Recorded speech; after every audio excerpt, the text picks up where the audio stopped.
Hello guys, welcome back to a new video, slightly different setting today. But I come to you at the end of transfer deadline day, and what a day it's been. Sadly, I haven't been able to keep up to date as I was on a boat as I am abroad. But when I get back to my hotel, what news awaiting me? Tierney and Louise incoming. It's just been brilliant. So anyway, let's get into who signed this summer. Martinelli signed at the start of the window, Brazilian wonder kid, as we were told. And actually, he proved that pretty well. Actually, in his first game, Colorado Rapids, he scored a goal, and he had a good pre-season, I have to say. Picked up, I don't know how many goals, but in my last video, I showed you some footage when I went to the Emirates on Sunday for the Emirates Cup, and actually, the goal that was scored, which was disallowed, the goal that I showed you, was actually Martinelli scoring it, and I thought he looked quite good on that Sunday match. But yeah, no one really knew a lot about him, so we moved on, and the transfer window kept going, and at this point, anger was just building up towards Stan Kroenke and his son Josh. So these Arsenal fans put a petition together asking, "We care, do you?" Now, Josh Kroenke came back to these fans and said we should be excited because they were planning on spending big. 2 weeks later, Arsenal signed Nicolas Pepe from Lille.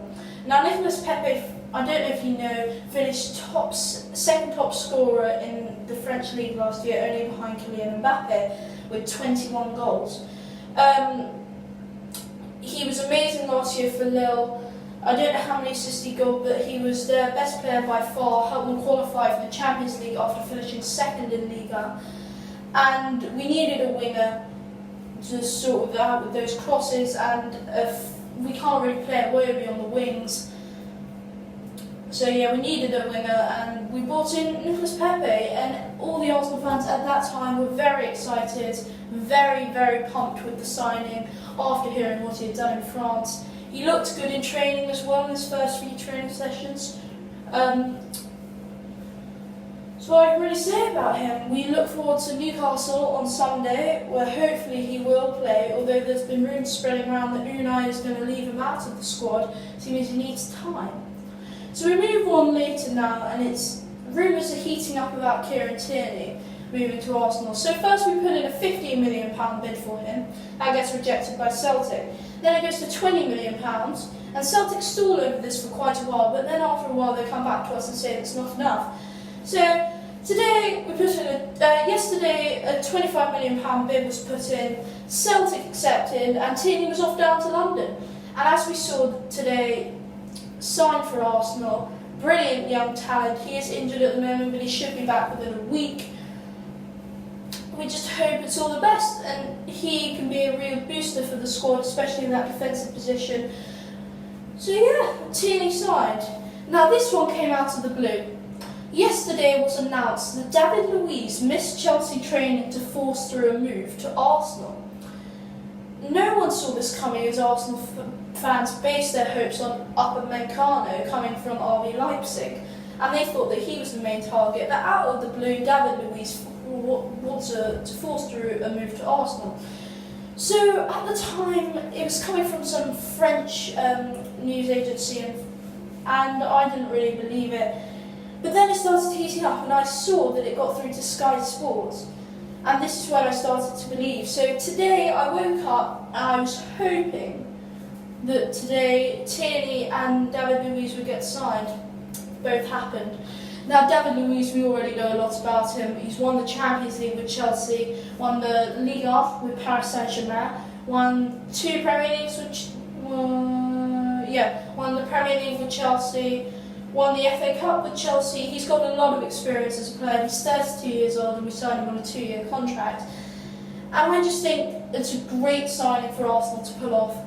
And now people will disagree with me a bit on this about how he's not a world-class defender.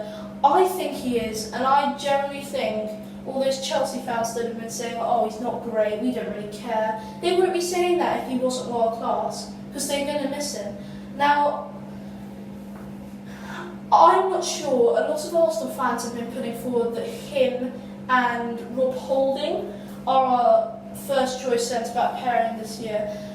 I just don't know, because if I was Unai Emery, Our strongest squad will be Leno in goal, Tierney at left back, Luiz and Socrates in centre back positions, Bellerin at right back, Ceballos and Torreira in midfield, and Özil up front.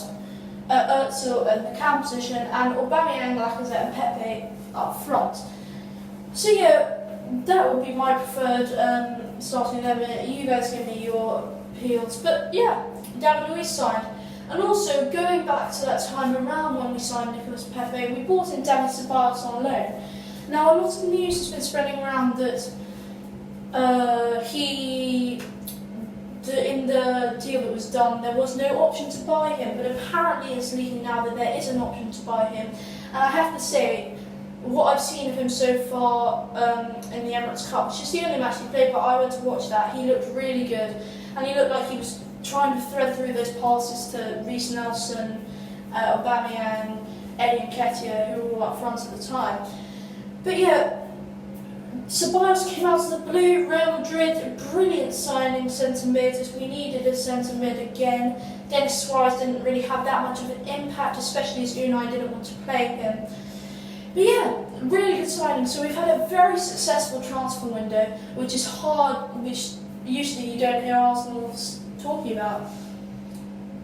But thanks for watching, guys. I'll see you in the next one. Bye.